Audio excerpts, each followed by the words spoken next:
catchphrase for Hero Factory was "We build heroes," but you know what? Today, we will build the heroes. Or we'll be inspired to build the heroes, technically, because we're going to be looking at some Hero Factory-themed MOCs in this episode of the Bionicle Inspiration Series, the show that aims to inspire you by showcasing a whole bunch of different Bionicle or Hero Factory MOCs from across the community, and then, giving you some ideas for stuff that you could build yourself. We'll talk about the techniques, the ideas, all sorts of craziness.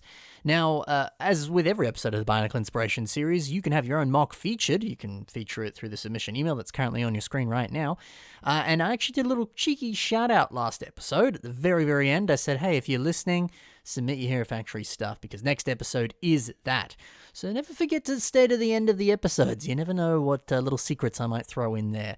And you might get the chance to have your MOC featured early, all that sort of stuff. So we'll feature some of those MOCs that got submitted.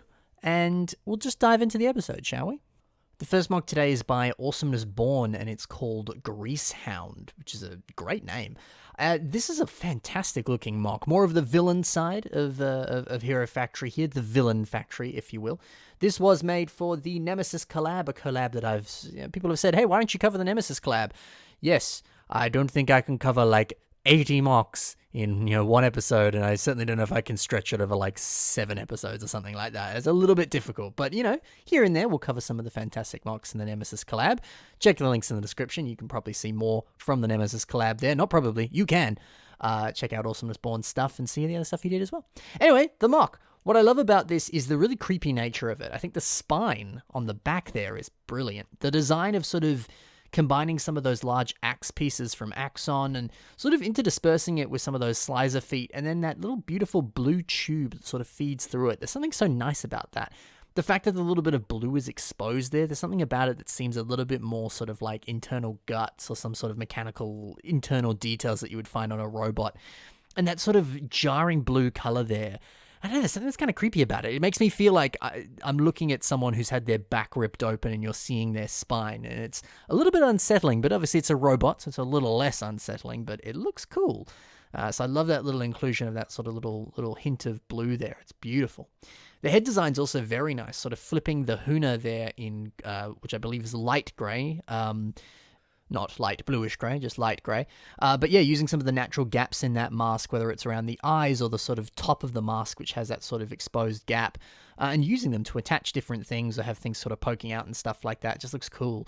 And then combining it with a more sort of like organic looking sort of jaw design. So it kind of looks like that's a sort of helmet that's been placed over the top of a pre-existing sort of, I don't know, panther head of sorts. That original jaw piece comes from a Chima set, very cool Chima set, one of the Ultra Build Chima sets, which had this sort of like panther-like head. So they've just removed the jaw from that sort of two-piece mouth head design on the original set there, and used it to create this beautiful looking sort of like helmeted look for this character. It's really, really cool.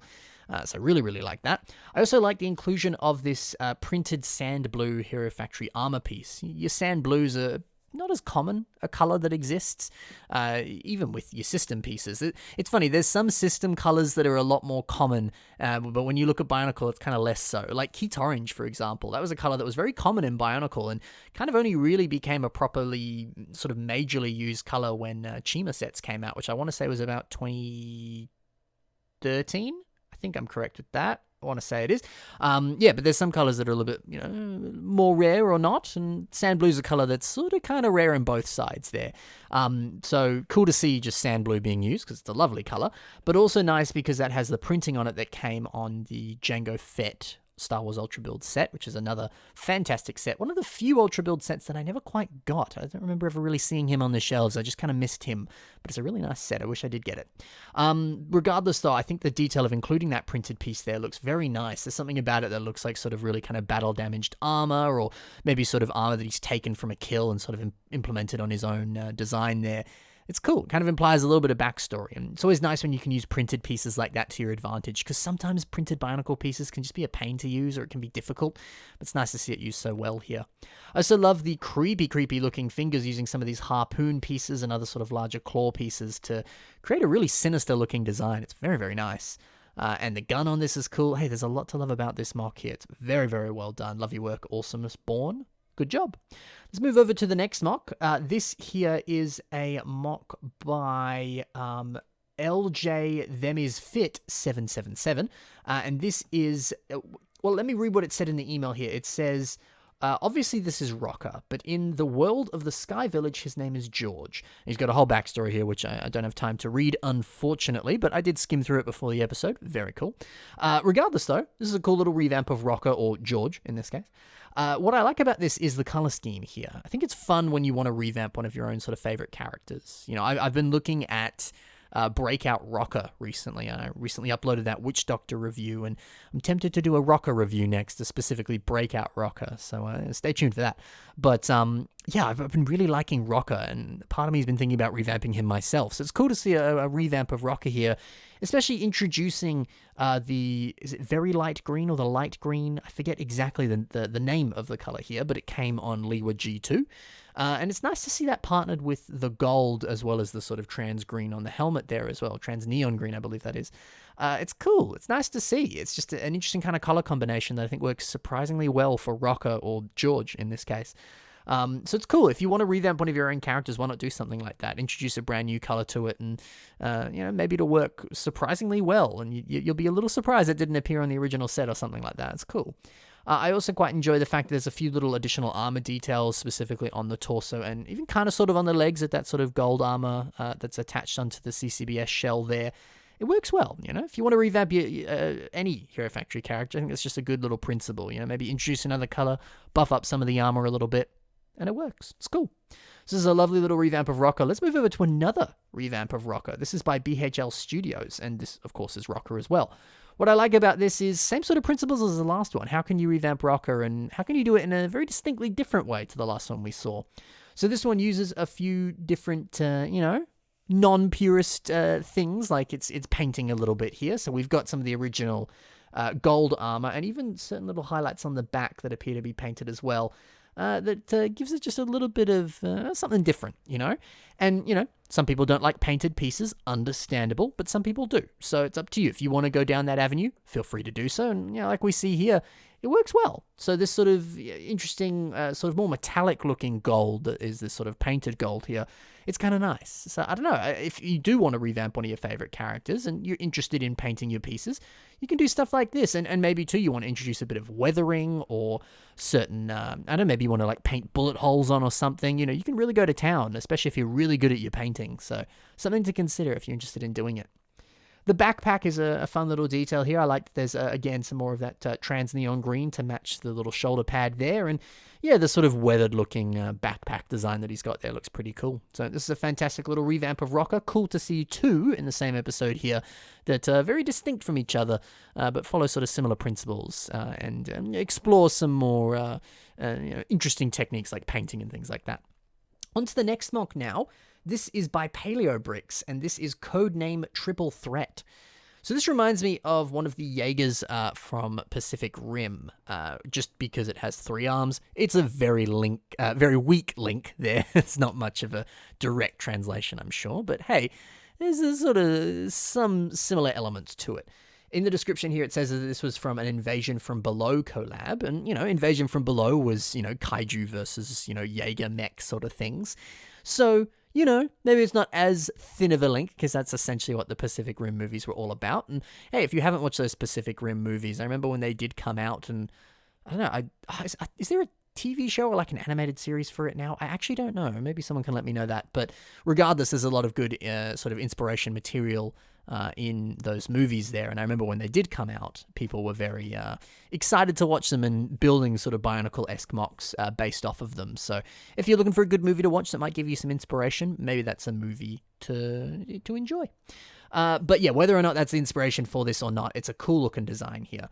I like the fact that he's kind of continued what the Invasion from Below sets did, which was having a sort of like minifigure scale version of the characters piloting a larger mech. And we can see that here with more of a sort of actual minifigure than, the sort of a Hero Factory like robot kind of characters that we got in the original Invasion from Below sets.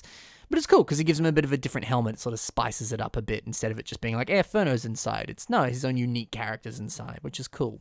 And the cockpit design's quite nice too. Just that little pop of a Atlantis cockpit piece there works nicely.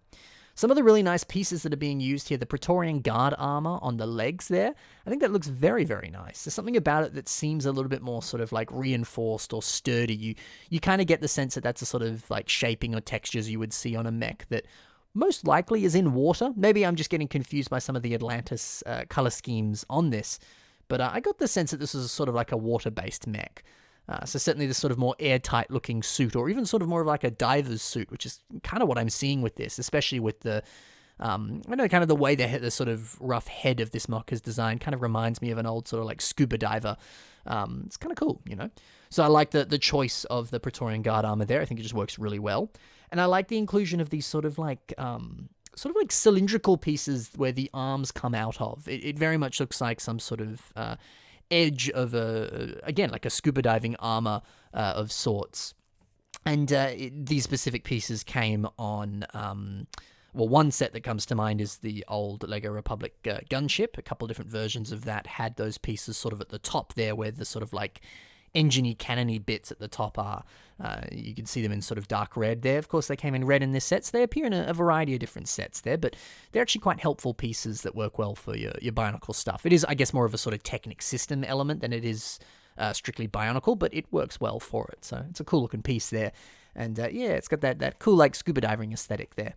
I also like the color blocking here, the fact that the arms themselves are just all black, and then the actual suit itself is red. You know, there's a clear distinction between the differences there, and the fact that the arms themselves look like I don't know, sort of like mechanical tentacles, or maybe it's some sort of like weird like Venom style liquid arm shadow weapon thing. I don't know what you would call that, but it's a very, very nice design, especially the hand design there, having a little bit of extra posability by adding in those little clips with the plate on the other side there. It's cool. So fantastic MOC, really cool concept, and you know, works well for a sort of invasion from below style inspired character here. On to the final MOC now. This one here is by Aiden.Builds, and this is Onyyah. What I love about this is, well, it's one of the difficult things when I do Hero Factory episodes, because a lot of people on Flickr, they'll like to do, you know, the tags, your hashtags, whatever you want to call them. And when they do, you know, they'll build a Bionicle MOC and they'll be like, okay, we'll put a meta tag of Bionicle in there, Lego, whatever. And sometimes people also put Hero Factory. And that's fair because, you know, the two are fairly similar, you know, you're using similar pieces from them. But then when I'm doing an episode like this, I'm like, is this a Hero Factory MOC? Is this a Bionicle MOC? Is it from neither universe? Does this fit? I don't know. They've tagged it as that, but is it? So I don't know. But what I like about this is it still kind of fits with that invasion from below aesthetic. It's a kaiju-looking creature, so yeah, it's appropriate. Whether or not it is in fact a Hero Factory MOC or just some kind of cool kaiju, it doesn't matter. You know, it still kind of fits in some fashion. So I adore this. I really like how this looks. There's a beautiful, just kind of kaiju aesthetic to this. The big, large, and in charge, terrifying-looking monster. And just specifically that head design with the great sort of like 3-eye design there, using some of those little kind of like ammo pieces that came in a variety of Nexo Knight sets. They came in like trans orange, they came in that neon green as well, and they've also come in sort of like solid colors like dark bluish gray as well, but specifically just, you know, one set where you get a few of them in different colors and stuff is some Nexo Knight stuff, and that's specifically where these come from as well, with those sort of like little virus techno dudes, whatever they're called. Makes for a brilliant looking eye design here, and it's perfect for a kaiju, and I just love this sort of system built like horn tusk that's coming out of the head there. It just looks so cool. And other stuff that looks insanely cool is the sort of like scale effect on the back and the head of this, using just a bunch of part spamming, just constantly repeating these you know, sort of smaller size Hero Factory like armor shell pieces. It looks so cool. Such a beautiful texture, and so nice to see so many of them being used like that. It's gorgeous. And it's lovely to see the sort of subtle transition into the front of the head, where he's starting to use things like minifigure flippers and other sort of like Borok eyes and stuff. It's a nice transition of sort of like smaller into larger, and then transitioning very nicely into those armor shell pieces there. So just gorgeous. Such a nice design. And some more parts spamming on the sort of like belly here in white, using a whole bunch of these tail pieces, which come in a variety of different sets, maybe like, you know, your elephants for the actual white tail pieces like that, or even some Harry Potter sets where they come in like sand green and some other beautiful colors. It's such a cool piece, and it works so well here to create this really sort of like smooth, like belly of a beast. It's a gorgeous design. And I mean, everything about this is gorgeous. Like, I love that the tail sort of like splits in two. That just looks cool. The like inverted slope, like curved slope, like boat hull that's used as like a shoulder pad there. That's awesome. This is just such a cool mock. This is awesome. So whether it's Hero Factory or not, well done, good sirs. It's a great mock. And that's it for a few good Hero Factory mocks today in this episode of the Bionicle, or I guess this case, Hero Factory Inspiration Series. If you liked this episode, there are links in the description, and you can see some of the mocks that you saw in a little bit more detail. Maybe check out some of the other stuff these builders have done. That's there for you. I already showed you at the start of the episode how to submit your mocks, but don't forget you can still do so.